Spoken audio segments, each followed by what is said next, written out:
Welcome to Stories from Sight, the renovation podcast that looks beyond those perfect interiors to the real journeys behind them. What went right, what went wrong, and what did people learn along the way? I'm Amy Donalik, and with my co-host Jane Middlehurst, we're here to share the stories that inspire and guide you on your own renovation journey. This week, we are joined by Karen, who talks to us about her renovation of a semi-detached Edwardian house in Manchester. Karen shares the role her architect played, as well as the challenges of turning a dark house into a bright and welcoming family home. Welcome to Stories from Sight, Karen. Great to have you with us. We would love to know a bit about what you were renovating and what your project was. Yeah, sure. We moved to Manchester in 2018, and we bought a house in the Heatons in Manchester, and so it's a kind of semi-detached Edwardian house that had most of the good stuff taken out. So it took a while for us to get used to the property and kind of know how we wanted to use it. We knew that ultimately our little girl's room was far too small, so what we wanted to do was really kind of a loft conversion, change the way the middle floor was because it just didn't flow properly, extend the bathroom a little bit.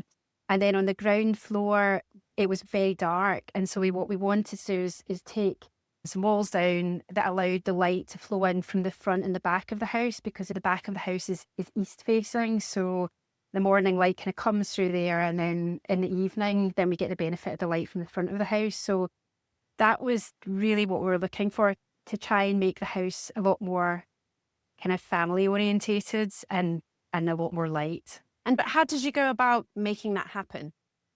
So I think we had like so many conversations, and we both love kind of art and design. We're not artists in any shape or form, and we're very jealous of people who have that artistic, view of things. So we had an idea, but we were very clear from the start that we wanted an architect to help us. We knew people that had, gone straight to builders, and they had built them, something that they had done several times before, but we wanted something a bit more unique, and for someone to lend us their professional opinion, really. And we were so lucky with Sarah. So how did you go about finding Sarah? I just did a Google search, and when her site came up, it was just it was very clear, her personality came across on it very well, and that she was very considered in her approach to each space. And so it was actually a personality on her website that made me think I'd like to work with her. And so she was the only architect that we met, which maybe sounds a little naive, but we were she was just so great and very kind of understanding about what we wanted to do. Oh, it's amazing. Yeah. So nice. Yeah, she's great. So what was her process? Did she take you on a journey, and what was that like?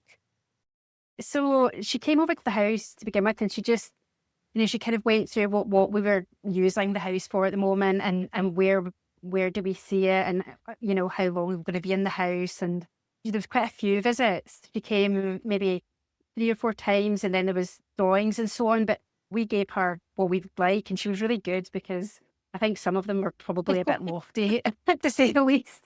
And she was really calmly able to say, not quite sure that's going to work.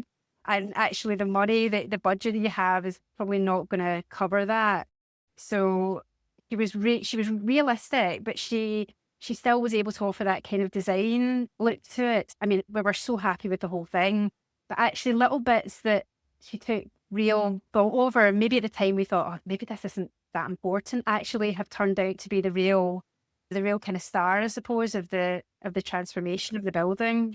An example of that. Yeah, so the ground floor, as I say, it's kind of typically Edwardian, so it's high ceilings, and it has a hall. You go into a lounge, and then there was a separate dining hall and kitchen. But as I said, they were very, very dark, and in order to access the dining room, you had to come out of the kitchen, round the corner, back through, and then into another door into the dining room. So it just didn't work. And we had said, oh, well, we could just knock this whole wall down and put these kind of big open doors. And she said, oh, actually, probably don't need to do that. It'd be much nicer to keep the current frame, because it's really nice, and to have a full corner of a glazed from ceiling to floor. And it just looks like a picture and, at the side of the room. And the light that comes in is amazing. And that's been there really since autumn now. And it's just so beautiful to see the change in the trees. And now that it's summer, it just has really, people come in and they think, oh my God, that's really beautiful. And it was a relatively simple thing, but it has really made a huge difference to both rooms. Yeah. Amazing. And then the way that she's managed to kind of lay out the middle floor has given ourselves and my son more room in our bedrooms, while also both having walk-in wardrobes. So yeah, it just, things like that have made a big difference from day-to-day living. I was just going to say that it's lovely. The attention to detail is around things that you interact with every day. You feel the benefit of even more, don't you? Yeah, absolutely. And we were saying to her that we obviously we've got friends and family in Scotland, and we thought, oh, when we go to the loft conversion, we'll just have 2 bedrooms, and then we'll have a bathroom, and then we'll have this. And she was saying quite politely, like, how often do people come and visit? Like, well, maybe once every 6 weeks. And she's like, well, it's not really worth it. And now, my daughter's ended up with this enormous 1 bedroom. So she's very grateful to say that. So, yeah. I guess it's about keeping things simple and all of the extra rooms is perhaps extra money as well, and just trying to work out what the best use of space is. Yeah, totally. And I think, when people do houses up and they're always wondering about maybe selling it on and things like that. And I think we were very kind of clear that we wanted to live in the property, and we don't want to necessarily think about selling it. So the number of rooms doesn't really matter. If you've got six bedrooms, but they're all tiny, it's kind of useless to everybody, isn't it? So I think she was able to kind of guide us with that as well. So, yeah. And can I ask, was she involved throughout the project, kind of all the way through onto site? Yeah, she was. And we were so happy to take her advice. She advised us on, this is, if your budget is really limited, if it's kind of medium, or if you've got loads to spend, these are the kind of options. And so she advises on the builders. And when there were issues through the build, it was really nice to just be able to speak to Sarah and get her thoughts on things. So yeah, and then things like glazing and all of these areas that we're not familiar with, she was able to advise on. Yeah. Did she help you get quotes and specify the different interiors as well? Yeah, so got us lots, quotes for, as I say, the glazing and the internal doors. I think when it came to kind of, decoration and things, that we had a kind of, idea of what we were going to do. So we didn't ask Sarah to do that part of it. We kind of just roughly knew. But actually, having said that, when we went to go and see the kitchen company, it was just way out of our budget. And so we just mentioned this on the off chance to Sarah, and she said, oh, it's really nice, but, and she said, oh, look, I know someone, which was amazing. So she put us in contact with this absolutely fantastic company in Stockport, which was brilliant because it was local, which was, important. And they built us this kitchen, and we're just delighted with it. So now, that's another contact that she got us, which we wouldn't have had we just gone ahead and, had it done with a builder or whatever. Amazing.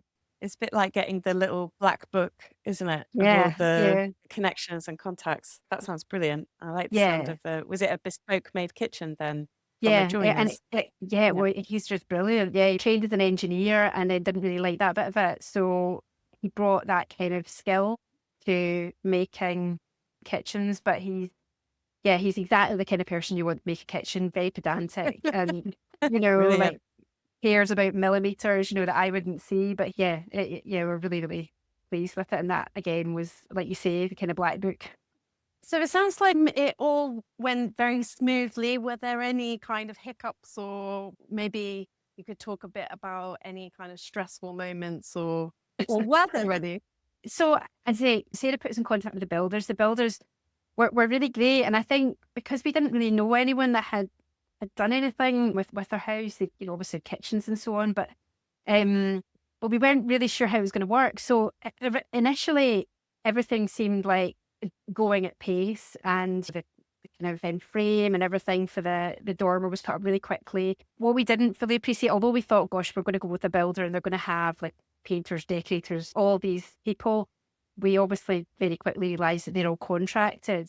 And so what started to happen was that as we thought we were getting to a point where things were near completion, actually things like plastering took a long time because they were doing another job. And so that took a bit longer. And then things like the painter and decorator, I mean, obviously you can go and get your own painter and decorator, but we just thought it would be easier just to use all their contacts. And although they did a great job, as the building work, the foundations of the building work had been kind of completed, a lot of the kind of decorative side of things took a wee bit longer. And that was just tricky because we both work and we've got 2 young kids and we were living on site and it was very dusty, and that started to kind of impact kind of my asthma, which became problematic towards the end, which was specific to me. But that got quite difficult, I suppose, because we were largely living out of one very small living space. And I think it's all right for a little bit of time, but the build started at the end of February and really was still ongoing until kind of late October, November.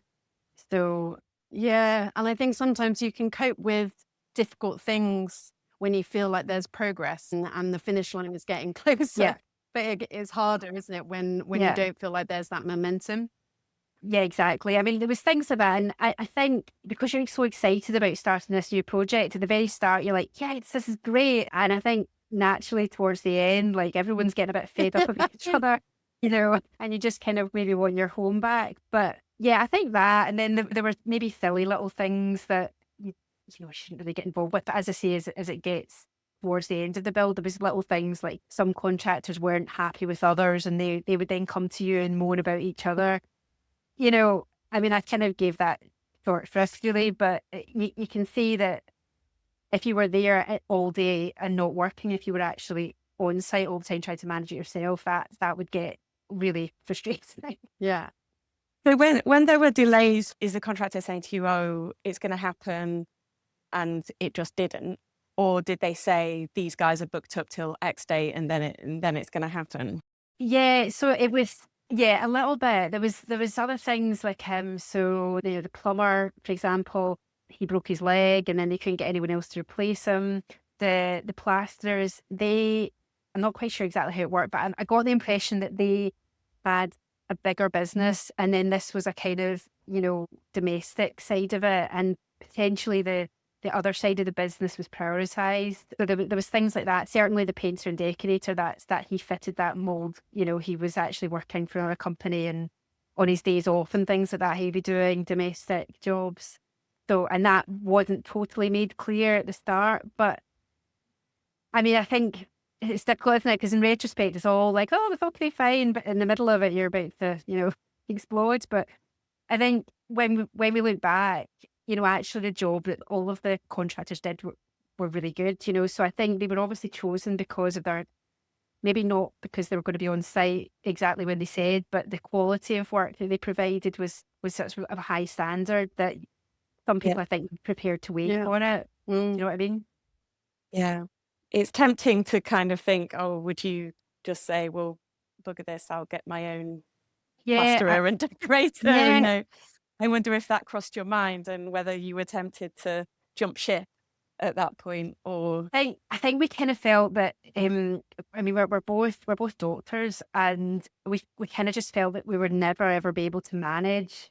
Yeah, but I mean, in many ways, the builders were great, and that we had a WhatsApp group and all of that kind of stuff, and they would update you, but they would always come to me. They would never go to my husband. They'd always come to me, even though we have very similar jobs. And it would be, you need to make this decision now, this kind of thing. And I thought, gosh, at least they're a filter. They're, acting on behalf of all of these other people. Whereas I don't think I would have managed to have, put yourself in the center. Exactly. Of that. Yeah. Yeah. Go and get clean. Yeah. And then, yeah. But yeah, we just dealt with it. That's really understandable. And can I ask you about budgets? Did you have a kind of clear idea of where you wanted to end up and how did that go? Oh, God, Sorry. yeah. I kind of feel like, no, I kind of feel like honestly we really fitted the cliche of like all of these programs that go on and say, oh, they went over budget, and yeah, we definitely did. We took out about, what was it, about 160,000 for our mortgage, and then we hadn't really anticipated some of the, it sounds so naive because it happens all the time on these programs, but when they went into the law, they realised that our whole roof was rotten and we needed a completely new roof. So that was like another £20,000 that we hadn't accounted for, although we had like a set aside a budget. Then other things like the kitchen, and then you forget that, you've got to buy furniture, all of this kind of stuff. And then flooring was more expensive. So we basically used all of our savings. So we used another 40,000 on top of that. So it was 200,000 in total. We basically did everything. So there's nothing left to do now. So I think that is just the nature of it, isn't it? That there are so many different aspects to the budget that it's really hard to get a handle on them all right at the beginning. And I guess that is unlucky with, rotten roofs or things that need to be replaced that actually turn out to be quite expensive. I guess it's nice to have done everything at once, and now you can relax and enjoy the space. yeah, it's nice. And I think like we've got lovely like neighbours who they did it a different way. They kind of hadn't lived in the property and then did everything and then moved in, and now they kind of feel like actually it's not quite the way we needed it to be. So I think although maybe the way we've done it is probably maybe more stressful, I think it's really worked for us that, we're all really happy and everyone's got a nice new space, and it just is a much nicer house to live in now. It's much more sociable and much more liked. Oh, it's amazing. Were there any highs in the process, or is the high just finishing and having it all done? I mean, definitely the start when you see the scaffolding going up and things like that, it's just really exciting. Like, we really love stepping down with Sarah because that just, it was just nice seeing how she works and how kind of artist works really, and and kind of planning it. We absolutely really loved that. Whenever we had a kind of meeting with Sarah, it was like, oh, just something to look forward to. And just seeing it develop was great. I mean, yeah, there were some hard times, with it, but actually, I think both of us we enjoyed it. We enjoyed seeing what you can do and understanding how a process like this works. It's kind of probably once in a lifetime experience, but it was really, it was really nice to see how different specialists, I suppose, come together to make something, which I thought was really interesting. Has it made you want to do another? I think if we had lots of money, we would, and if we could get Sarah to do it again, I would, yes, if we can kind of just pull her across. But I think we'll be here for a while. But yeah, Time to enjoy it. maybe, yeah. Yeah. It just sounds nice that you've got the house that you wanted, and Sarah really facilitated that. And that sounds really like a positive experience. It was just like having someone literally take you by the hand and not like pull you, but literally just guide you like through it. I love it. Thank you so much. Thanks for taking the Yeah, time to talk really to appreciate us. that. It was really lovely to hear your experience.